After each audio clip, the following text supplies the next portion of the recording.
नमस्कार दोस्तों, मैं हूं राज और आप देख रहे हैं हाईवे 33। तो चलें दोस्तों आज की कहानी के सफ़र पर। दोस्तों आज की कहानी जो मैं आपको बताने जा रहा हूं ना, ओम प्रकाश की है।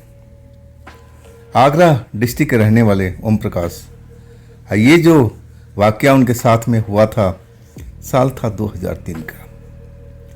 तब ओम प्रकाश की उम्र लगभग 23-24 साल की रही होगी।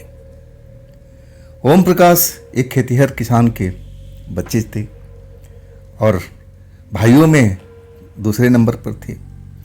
एक बहन भी थी जिसकी शादी हो चुकी थी, अपने ससुराल में अब चली गई थी। बड़े भाई की शादी कभी की हो चुकी थी। अब बचे हुए थे ओम प्रकाश। लेकिन ओम प्रकाश जो थे ना, पढ़े लिखे थे, लेकिन इतना नहीं। मैट्रिक पास करने के बाद अब उन्होंने पढ़ाई से नाता तोड़ लिया था। अब उसकी जो संगत साथ थी ना, कुछ ऐसे लड़कों के साथ में जुड़ गई जो नशा पानी में रहते थे। अब वैसे ही जब उनके साथ मिला तो वही हाल ओम प्रकाश का था। ओम प्रकाश पहले बिल्कुल नशा से दूर रहते थे, लेकिन जब उन लड़कों के साथ में अब उनकी दोस्ती हुई, तब वो धीरे धीरे इसका आदी बनते गए। कोई भी नशा होता था, सूखा हो, गीला हो, दारू हो, सब कुछ इस्तेमाल करते थे। अब घर वालों को पता चलता है, जो भी परिवार के लोग हैं उन पर दबाव बनाते हैं, ये क्यों कर रहा है, अभी तेरी शादी ब्याह करनी है, अगर कोई जान जाएगा तो तेरा रिश्ता भी नहीं हो पाएगा। लेकिन उन पर कोई फर्क नहीं पड़ता है। उस हद तक नशे में जा चुके हैं कि वो लौट नहीं सकते। उनको ऐसा महसूस होता है। घर में कई दिनों तक उनको रखा गया निगरानी में कि अब ये नशा छोड़ देगा, लेकिन वो तड़पते थे उस नशा के लिए। और फिर कुछ दिनों के बाद वही उनका हाल होता था। कब तक किसी को कोई रोक के रख सकता है। घर वालों को लगा कि नहीं, ये लड़का अब हाथ से गया, लेकिन जितनी कोशिश थी वो लोग कर रहे थे। लेकिन जो ओम प्रकाश थे ना, घर वालों से झगड़ा भी करने लगते थे कि मेरी ज़िंदगी है, जैसे मैं जीऊँ, मेरी ज़िंदगी है, आप लोग बिल्कुल दखल मत दो। आखिरकार घर वालों ने अब उनसे बोलना ही छोड़ दिया। लेकिन माँ बाप होते हैं, नज़र तो रहती है कि मेरा बेटा क्या कर रहा है, कहाँ जा रहा है, किन दोस्तों के पास जा रहा है। दोस्तों से जब उनके जाके मिलते हैं, समझाते हैं कि देखो तुम लोग ओम प्रकाश का साथ छोड़ दो, वो साथ भी छोड़ देते हैं कि ठीक है जी, हम अब ओम प्रकाश के साथ कभी नहीं बैठेंगे, ना दोस्ती रखेंगे। सब कुछ हो जाता है, लेकिन जो ओम प्रकाश का नशे का लत था ना, वो कम नहीं हो रहा था। अब तो यार दोस्त भी छोड़ चुके थे, अकेले पड़ गए थे, लेकिन नशे के लिए इधर उधर भटकना जारी रखा। कोई भी नशा मिलता था उसके पीछे भागते थे। आखिरकार अब जब उनके दोस्त उनका साथ छोड़ गए, तब उनको लगने लगा कि अब मैं क्या करूं, कहाँ जाऊं। अब वो जो साधु संत रास्ते में चलते थे उनके पास जाते थे, उनको रोकते थे कि बाबा मेरी मदद कीजिए। साधु संत जो भी थे समझाते थे कि बेटा ये सब गलत चीज़ है, अभी तुम्हारा नया उम्र है, तुम इस काम में कैसे आ गए।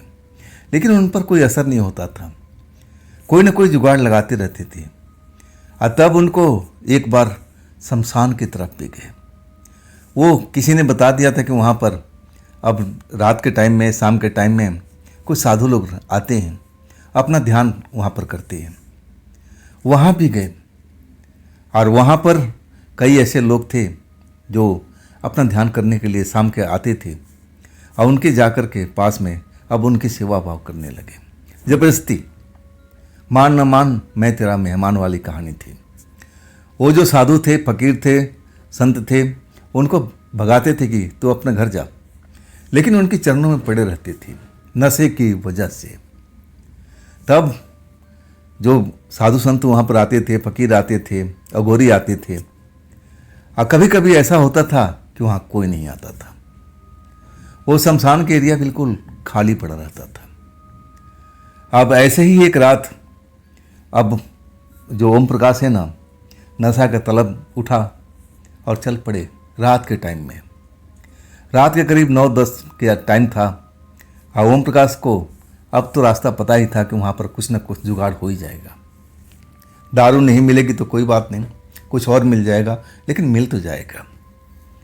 वहाँ पहुँचते हैं ना तो उस रात को, उस शाम को, जो भी था टाइम 9-10 बजे का, रात ही बोल सकते, वहाँ पर कोई था ही नहीं, सन्नाटा पसरा हुआ था।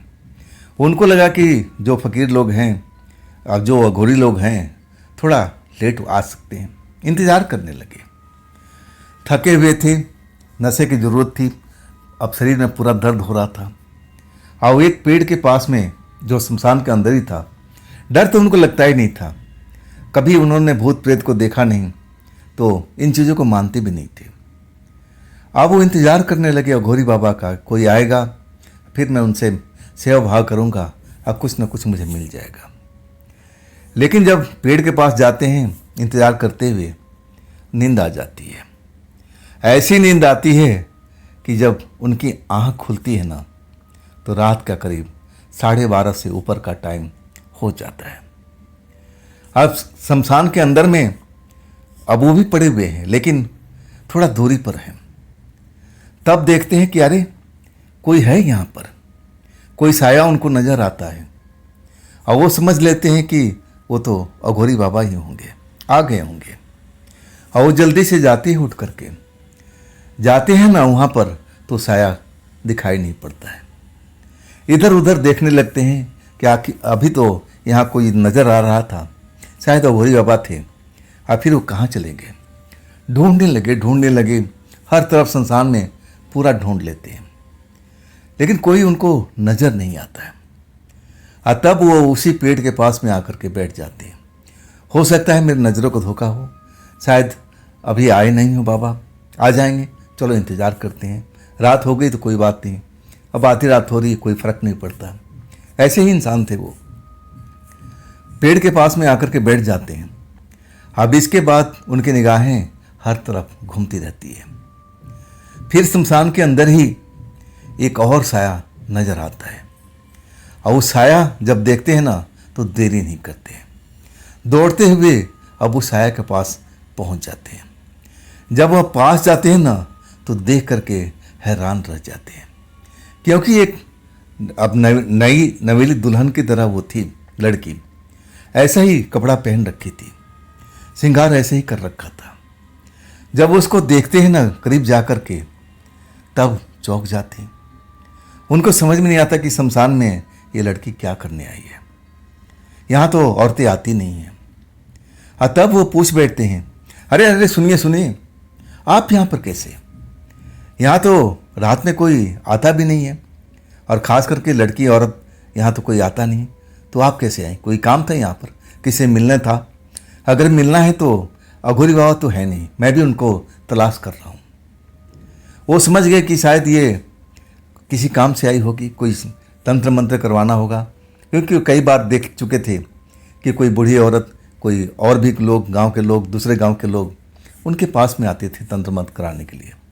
तो समझ में आया कि हाँ, ये भी औरत जो आई है श्रृंगार करके, देखने में नई नवेली दुल्हन की तरह लग रही है, कोई ना कोई समस्या इसके साथ में है। तब वो कहते हैं कि आप थोड़ा इंतज़ार कर लीजिए। तब तक वो जो थी लड़की औरत कुछ नहीं बोलती उनसे, बस उनको देखती रहती है, निहारती रहती है।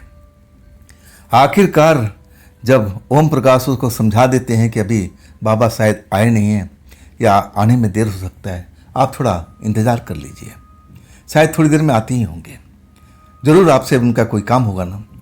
लेकिन लड़की कोई जवाब नहीं देती है। अब ओम प्रकाश उस लड़की की तरफ, औरत की तरफ देख रहे हैं, और फिर एक साया और नज़र आता है। जब वो साया नज़र आता है तो लगता है कि शायद बाबा आ गए, अब हमारा काम हो जाएगा, इस लड़की का काम भी हो जाएगा और मेरा भी काम हो जाएगा।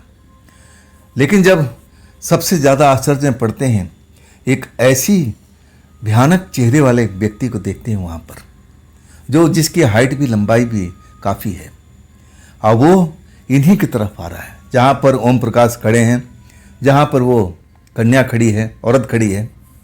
अब वहाँ पर आता है। औरत तो डरती नहीं है, लेकिन वो भयानक चेहरा देख करके ओम प्रकाश जरूर डर जाते हैं। इतना भयानक चेहरा कभी उन्होंने देखा तक नहीं था। डर जाते हैं उसकी भयानक चेहरा देख करके, और उस औरत को देखते हैं जो नई नवेली दुल्हन की तरह लग रही थी। अब उसके जिस्म में कोई डर नहीं है, ना डर का लक्षण दिखाई दे रहे हैं। और तब समझ में नहीं आता कि इतना भयानक दिखने वाला इंसान ये कौन है। खौफ में भर जाते हैं और भागने की कोशिश करते हैं कि चलो जान बचाते हैं भाई, पता नहीं कौन है। शायद जो मैंने सुना था कि भूत प्रेत होते हैं, कहीं ये भूत प्रेत तो नहीं है। लेकिन आज तक इस शमशान में भूत प्रेत कभी देखे नहीं थे, क्योंकि बाबा साथ में रहते थे, बाबा का सेवा भाव करते थे, तो उस टाइम कभी भूत प्रेत उनको नज़र भी नहीं आया। लेकिन आज बाबा शमशान में थे नहीं, अकेले थे, और तब इनके साथ में ऐसा खेल होने लगा था। भागने की कोशिश करने लगे लेकिन भाग नहीं सके। जैसे ही भागने लगे ना, औरत जो थी बगल में खड़ी हुई और उनको धक्का दे देती है, औंधे मुंह जमीन पर गिरते हैं। और इसके बाद वही नई नवेली दुल्हन उनके अब दबोच लेती है। चिल्लाते हैं लेकिन आवाज़ लगता है जैसे गले में घुट गई हो। और तब तक वो भयानक चेहरे देखने वाला इंसान जैसा दिखने वाला अब ओम प्रकाश के पास में आ जाता है। और फिर कोई बातचीत नहीं होती, ना कोई औरत बोलती है, ना वो भयानक चेहरे वाला। भयानक चेहरे वाला तो आगे निकल गया, लेकिन जो औरत उनको अपने काबू में कर रखी थी अभी तक ओम प्रकाश को छोड़ नहीं रही थी। डर के मारे अब ओम प्रकाश कांप रहे थे। अब उनको इतना समझ में आ चुका था कि मैं गलत जगह पर फंस गया हूँ। इस जगह पर अगर बाबा होते तो मेरी मदद भी करते। ये बाबा का ना होने की वजह से ही ये जो शमशान के भूत प्रेत हैं, अब ये शायद औरत भी कोई आत्मा है, कोई प्रेत आत्मा है, कोई चुड़ैल है, ये मरी हुई है, ये जिंदा नहीं है। खौफ में भर जाते हैं। रात का माहौल और आसपास में पूरा सन्नाटा। गांव वहाँ से लगभग 1.5 किलोमीटर की दूरी पर, मतलब अब वहाँ पर कोई चिल्लाते भी ना तो उनको मदद मिलने वाला नहीं था। लेकिन आवाज़ भी तो नहीं निकल रही थी। औरत अब उनको उठा रही थी अपने हाथों में खिलौने के माफिक। और ओम प्रकाश हल्के फुल्के इंसान नहीं थे, वजन था, शक्तिशाली भी थे। नशे की वजह से अब एक तरह से अब बेकार हो चुके थे। अगर नशा नहीं करते ना तो बहुत कुछ कर सकते थे, लेकिन नशे की आदत ने अब उनका सब कुछ करियर ही बर्बाद कर रखा था। खौफ में भर जाते हैं जब वो अपने हाथों में उठा कर लेकर चल देती है। अब उनसे माफ़ी मांगते हैं कि देखिए मैं आपको जान चुका हूँ, आप यहाँ पर प्रेतात्मा है, इस जगह पर रहती है, मुझे आना नहीं चाहिए था। डर जाते हैं, माफ़ी मांगते हैं कि आप मुझे छोड़ दीजिए, आप मुझे लेके कहाँ जा रही है। लेकिन औरत जो थी ना, एक लफ्ज़ नहीं बोलती है। सीधा अब लेके चलते हुए जो शमशान का दूसरा किनारा था वहाँ पहुँचती है। वहाँ पर एक पुराना कुआं था। अब वह कुआं पर बाल्टी भी रखी थी, डोर भी रखी थी कि वो उसकी ज़रूरत पड़ती रहती थी। दिन के टाइम में या फिर कोई मुर्दा जलाने आता था तब वो लोग नहाते थे वहाँ पर। उस कुएं के पास लेके आती है ओम प्रकाश को अपने हाथों में खिलौने के माफिक टांग करके, और वहाँ पर जमीन पर पटक देती है कुएं के पास ही। अब ओम प्रकाश का जो रहा सहा जो जोश था वो तो कभी का ख़त्म हो चुका था। डर इतना शरीर में था कि मैं कहाँ फंस गया हूँ, अब मुझे कौन बचाएगा। बाबा होते तो ये खेल नहीं होता। इतना डरे हुए सहमे थे, रो रहे थे, माफ़ी मांग रहे थे उस औरत से कि आप मुझे छोड़ दीजिए, मैं आपको जान चुका हूँ, आप कोई प्रेतात्मा हैं, मैं गलती किया इस जगह पर आकर के। लेकिन वो औरत उन पर ध्यान नहीं देती है। उस कुएं में अब झांकती है जैसे किसी का इंतजार कर रही हो। समय अब धीरे धीरे आगे बढ़ता जा रहा है। अब कई बार कोशिश करते हैं ओम प्रकाश उठने को। जैसे उठने की कोशिश करते हैं ना, तब औरत को पता लग जाता है और वो ओम प्रकाश की तरफ मुड़ के देखती है। अब उसकी जो आंखें थी ना बहुत डरावनी हो चुकी थी, लाल लाल हो चुकी थी। और इसके बाद ओम प्रकाश बिल्कुल ठंडा पड़ जाते थे। भागने का जुनून खत्म हो जाता था जैसे ही उनकी तरफ अपना चेहरा घुमाती थी। लेकिन वो इंतजार किसका कर रही थी, कुएं में किसको झांक रही थी। काफी देर जब हो गया, आज तब ओम प्रकाश को लगने लगा कि अब तो मैं बच नहीं पाऊंगा, आज मैं जरूर मार जाऊंगा, ये औरत मुझे जिंदा नहीं छोड़ेगी, ये जगह ही ऐसी है। कई बार जो बाबा थे ना समझा चुके थे कि देखो ओम प्रकाश, इस जगह पर तुम मत आया करो, ये जगह खतरनाक है।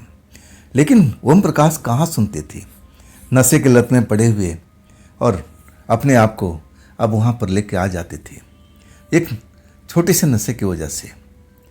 जब काफ़ी देर हो गया, औरत अभी तक कुएं के अंदर झांक रही थी, इधर ओम प्रकाश की हालत और ख़राब होती जा रही थी। शरीर सुन्न पड़ता जा रहा था, जैसे लग रहा था कि ओम प्रकाश की जो शरीर है ना उसमें शक्ति ना हो, अब बिल्कुल स्थिर होता जा रहा था। कई बार तो ऐसा लगा कि अब ओम प्रकाश बच नहीं पाएंगे। अब उनको अपने यार दोस्त, अपने माँ बाप, अपने घर के लोग सब कुछ याद आने लगे। तब उनको याद आने लगा कि मैं नशे की वजह से इस जगह पर पहुंचा, अगर मैं नशा नहीं करता ना तो आज ये दिन मुझे देखने को नहीं मिलता। तड़प रहे थे मन में, अपने आप को कोस रहे थे कि मैं ऐसा क्यों बना। मेरा भाई अच्छा भला काम करता है, मैं भी तो उसकी तरह बन सकता था, लेकिन अब तो देर हो चुकी थी, अब तो उनको कोई बचाने वाला भी नहीं था। और वही हुआ, कुएं के से अंदर से एक आत्मा और निकलती है, वो भी एक लड़की, चुलबुली सी लड़की। अब फिर वो बाहर निकलते ही अब ओम प्रकाश की तरफ देखने लगती है। अब फिर दोनों फुसफुसा के आपस में बात करते हैं। अब इसके बाद में जो पहली वाली होती है ना, वो कुएं के अंदर में छलांग मार देती है। कोई आवाज़ नहीं होता, जबकि कुएं में पानी भरा हुआ है। पहली वाली चली गई और दूसरी वाली, अब चुलबुली से देखने वाली, जो आंखें मटका मटका करके अब देख रही थी। अब जब देख लेते हैं कि अरे पहली वाली चली गई, ये शायद मुझे माफ़ करते हैं। अब एक तरह से उसको भी माफ़ी मांगते हैं कि देखिए मैं गलत जगह पर आ गया हूँ, मुझे आना नहीं चाहिए था, आप मुझे माफ़ कर दीजिए। तब वो चुलबुली से देखने वाली लड़की जो हंसने लगती है, हंसती है ना तो लगता है कि बस ओम प्रकाश का कान अब फटने वाला है। इतनी ही बेकार बेडब्बी सी हंसी थी, कर्कश सी आवाज़ कानों में चुभ रही थी। अपनी कानों को बंद करने लगे। तब तक ओम प्रकाश को वो लड़की उठा लेती है, जैसे पहली वाली ने उठाई थी। ये बिल्कुल खिलौने की माफिक जब अपने हाथों में उठा लेती है ना, तब ओम प्रकाश और रोने लगते हैं। आप समझ जाते हैं कि अब मैं बच नहीं पाऊंगा, माफ़ी मांग लेता हूँ इससे, लेकिन माफ़ी कहाँ कोई देने वाला। लड़की उनको ले करके, लड़की अपने हाथों में उठा करके, आज सबसे जो पुराना पेड़ था बरगद का, बिल्कुल विशाल था, और वहाँ पर पहुँच जाती है। तब तक ओम प्रकाश होश में थे, लेकिन जैसे ही बरगद के पास पहुँचती है लड़की लेकर के प्रेतात्मा, तब अपना होश खो देते हैं। उनको कुछ भी याद नहीं रहता है। तब वो एक भयानक सपना देखने लगते हैं, जैसे वो एक अलग दुनिया में हो। वहाँ पर सब ऐसे ही दिखाई दे रहे हैं, कोई किसी को अब बात नहीं कर रहा है, सब अपने काम में लगे हुए हैं। इधर कोई जा रहा है, कोई उधर जा रहा है। अपने आप को उसी लड़की के साथ पाते हैं, और लड़की देखने में बहुत ही खूबसूरत, जैसे कोई फिल्मी हीरोइन हो। ओम प्रकाश अब सोचने लगते हैं कि मैं अब तो आज़ाद हूँ, अब यहाँ कोई मुझे पकड़ नहीं रखा है। पास में लड़की बैठी हुई हीरोइन की तरह लग रही है। सब कुछ भूल जाते हैं कि मैं स्मशान में आया था, मेरे साथ में क्या हुआ था, सब कुछ भूल जाते हैं। और तब वो महसूस करते हैं कि ये अलग सा लग रहा है, यहाँ पर सब कुछ अलग दिखाई दे रहा है, लोग भी अलग दिखाई दे रहे हैं, तो मैं कहाँ पर आ गया हूँ। अब तो वो शमशान में थे, तब उनको याद आता है सपने में भी कि मैं एक लड़की के हाथों में आया, तब तक मुझे याद है, और इसके बाद मुझे कुछ भी याद नहीं है। अब मैं फिर अपने आप को इस जगह पर पाता हूँ।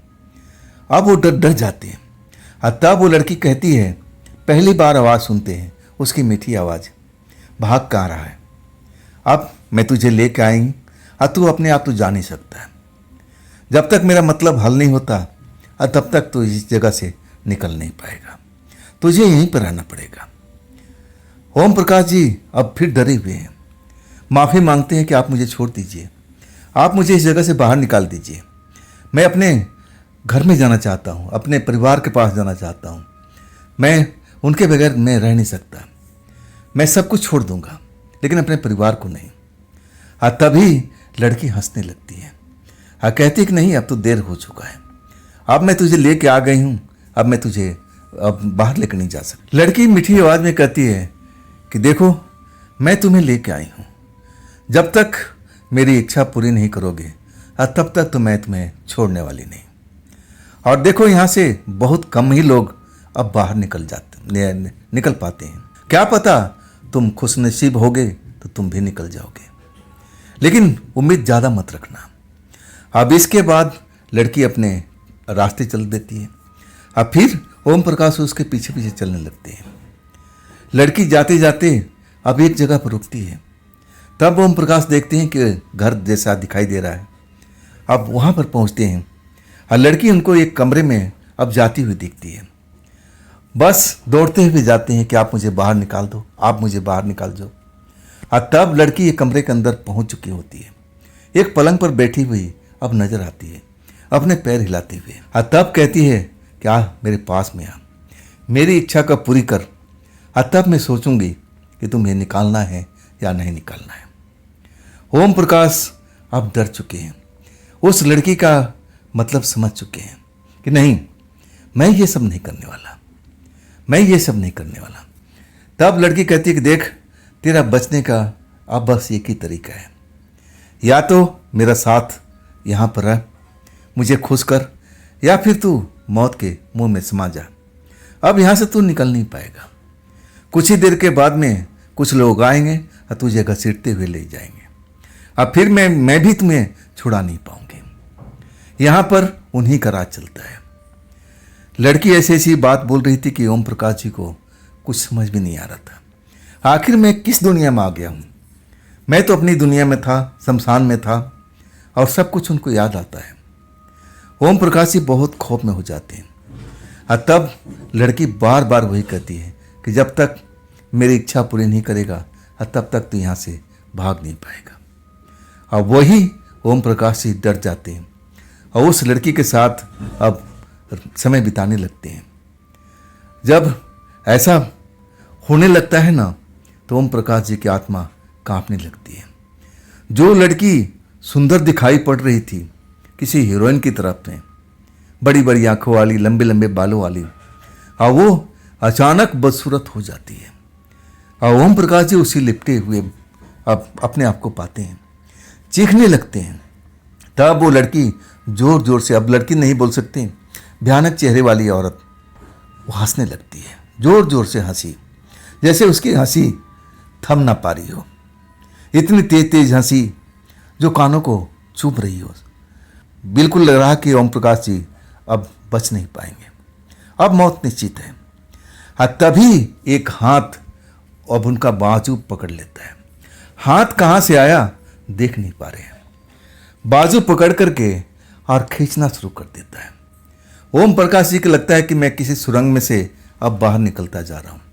कोई शक्तिशाली हाथ मुझे पकड़ करके इस रहस्यमय जगह से मुझे सुरंग के द्वारा खींचता हुआ जा रहा है। अपने आप को बस हवाले छोड़ देती है। अब वो कुछ कर नहीं पाते हैं।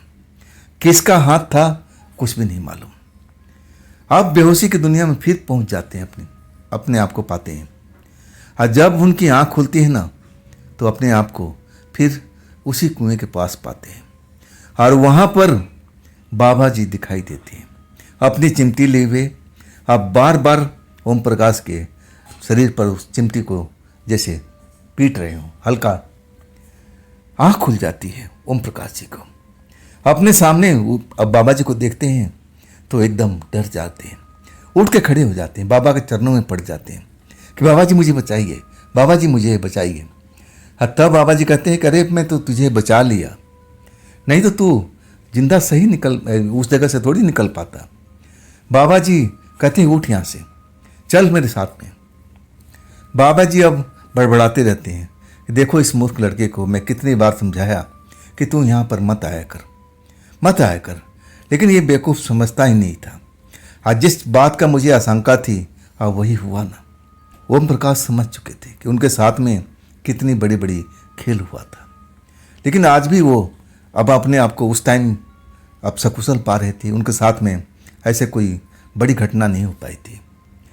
ओम प्रकाश जी बाबा से पूछ रहे थे कि बाबा जी ये सब क्या था, ये कौन लोग थे, ये मेरे साथ में क्या करने वाले थे। तब बाबा जी बहुत नाराज हो जाते हैं, गुस्से में आ जाते हैं। कहते हैं कि देख, आज के बाद इस जगह पर तुझे कभी नहीं आना है। मैं तुझे शुरू से समझा रहा हूँ, लेकिन तू समझ नहीं रहा है। अगर अब नहीं समझेगा तो मैं शायद तेरी मदद कर पाऊँगा। बाबा जी बहुत नाराज लहजे में ओम प्रकाश को डांटते हैं। तब ओम प्रकाश को लगता है कि बाबा जी बिल्कुल सही करें, मुझे अब बाबा जी को कहना मानना चाहिए। मौत के कगार से अब वो वापस लौट आए थे। तब पूछते हैं कि बाबा जी मैं कहाँ गया था और वो देखने वाले लोग कौन थे। तब बाबा जी कहते हैं कि तू ऐसी एक दुनिया में पहुँच गया था जहाँ से मैं भी तुझे बड़ी मुश्किल से निकाल पाया। अगर मैं वक्त पर इस जगह पर नहीं आता तब मुझे एहसास भी नहीं होता कि तेरे साथ में खेल क्या चल रहा है। अब मैं तेरी चिल्लाहट को सुन चुका था, मैं तेरी आवाज़ को पहचानता था। तब मुझे लगा कि तू ही आया होगा मुझे ढूंढते हुए। तब मैं कोशिश करने लगा। देख मेरी कोशिश कामयाब भी हो गई। अब तू इस जगह से निकल जा और दोबारा गलती से मुड़ करके इस जगह पर मत आना। ओम प्रकाश जी जब बाबा की जी की बात सुनते हैं ना तो बहुत डरे हुए होते हैं। और डर तो कई बार सामना कर चुके थे, लेकिन एक अलग दुनिया में समझ में नहीं आ रहा था। तब बाबा जी से पूछते हैं कि बाबा जी मैं तो कुएं के पास में था और उसके बाद में वो चुलबुली सी देखने वाली लड़की मुझे उस पुराने बरगद के पेड़ के पास ले गई थी और तब मैं अपना होश खो बैठा था। तब बाबा जी मुस्कुरा के कहने लगे कि बेटा वो जो बरगद का पेड़ है ना, वहाँ पर एक रास्ता खुलता है दूसरी दुनिया का। और वो जो आत्माएं तुम्हें नजर आई थी, भयानक शक्ल वाला इंसान, वो लड़की, सब उसी रास्ते से आती जाती रहती है। ओम प्रकाश जी का और होश उड़ चुका था। कैसा रास्ता बाबा, हमें तो नज़र नहीं आया था वहाँ पर। तब बाबा कहते हैं कि तुम्हारी अब आंखों की शक्ति उन चीज़ों को देख नहीं पाएगी। उस चीज़ को मैं देख सकता हूँ, कोई और जो साधक है वो देख सकता है, लेकिन तुम नहीं देख सकते। आप अपनी सुरक्षा चाहते हो तो अपना घर लौट जाओ। सब कुछ बाबा जी बता देते हैं। और तब ओम प्रकाश जी अपना घर लौटते हैं और उसके बाद कसम खाते हैं कि मैं नशे के चक्कर में कभी नहीं पड़ूंगा। घर में अपना आते हैं, लेकिन नशे के तड़पन है ना इतने आसानी से नहीं छूटता है। बीमार भी पड़ते हैं, लेकिन अपनी कसम को तोड़ते नहीं हैं। और तब परिवार वालों को लगता है कि हाँ अब मेरा ओम प्रकाश सुधर गया है। आज ओम प्रकाश जी शादीशुदा हैं, पारिवारिक लोग हैं, 2 बच्चे भी हैं उनको, एक बेटा एक बेटी, और अपना खेत का काम खुद ही संभालते हैं। अब इसके बाद में कभी गलती से उस शमशान की तरफ कभी नहीं गए, चाहे रात हो या दिन हो। अब उनको यही लगता था कि भाई मैं एक छोटी सी नशे की वजह से अब मेरी जान जोखिम में खुद ही मैंने डाल दिया था। अब मैं इसी चीज़ को कभी हाथ नहीं लगाऊंगा। और उन दोस्तों से तो कभी मिलते भी नहीं हैं जिन्होंने उनको अब इस चीज़ का आदी बना दिया था।